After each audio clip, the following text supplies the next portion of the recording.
My name is Richard A. Monson, and this is my life. I was born in 1932, and location was St. Paul, Minnesota. I raised my family as far back as, well, E.G. Marshall. He was an actor, my uncle.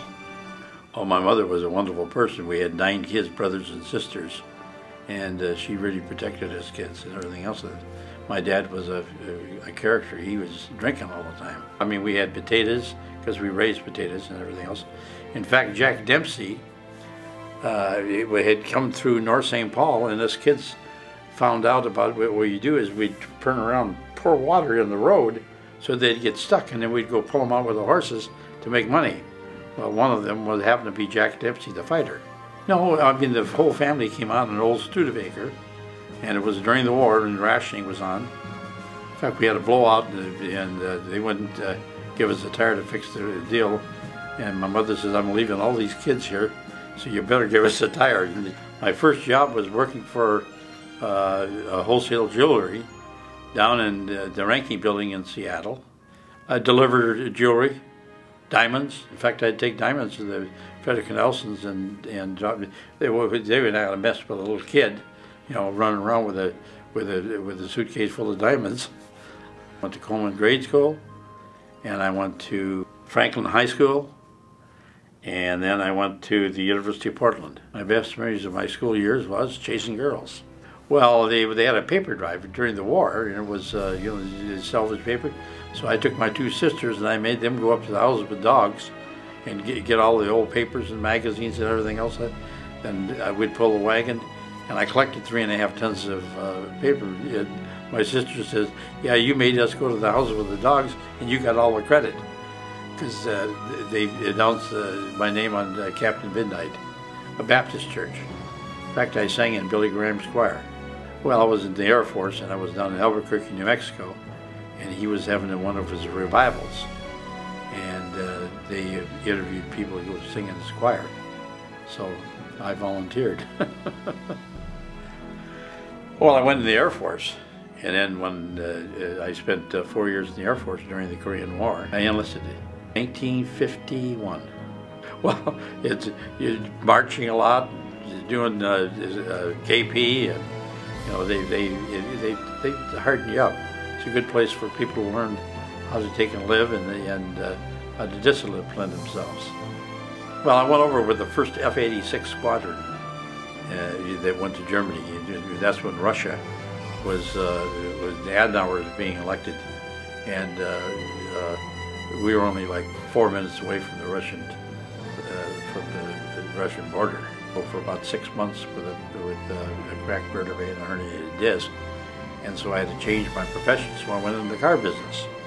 The car dealers used to come into Prager's men's store, and they'd buy $150 Willie Ross coats, and they'd buy alligator shoes, and I said, "Hey, that's the kind of business I want to get into." I was selling cars for City Chevrolet over there, and did quite well. I was the #1 salesman in the business, and I wanted an opportunity. I had a chance to buy a bar, and it's called Riverside Lounge, and on the end of the Missouri River, till they burned the business right down.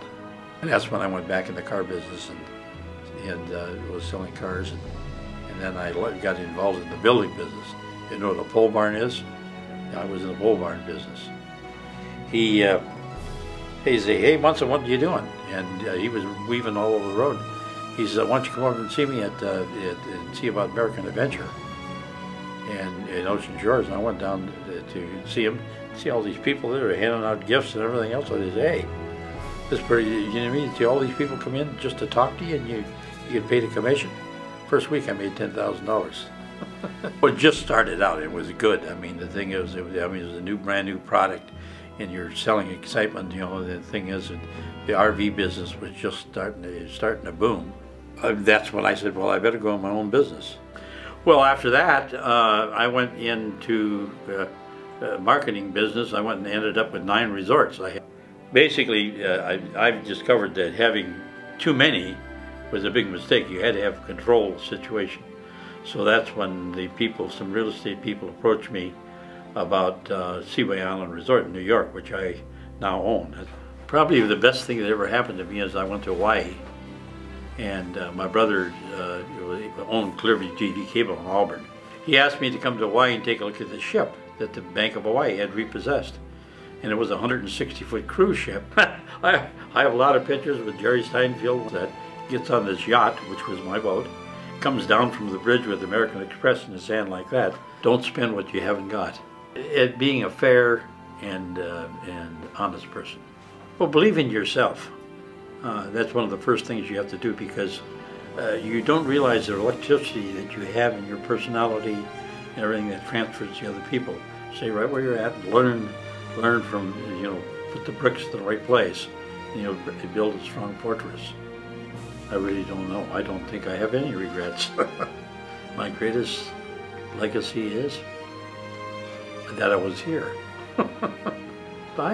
I've fulfilled most of my dreams. If I could sum up my life, I would say, boy, go for it. Well, believing, first of all, in yourself.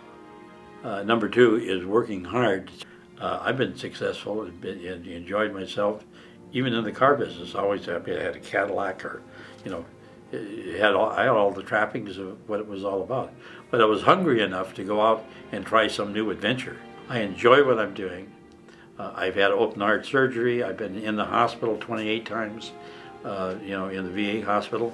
And I've got inoperable pulmonary vein disease in my legs. That just doesn't stop me at all, or anything else like that, because I know that when my time comes, I'm ready.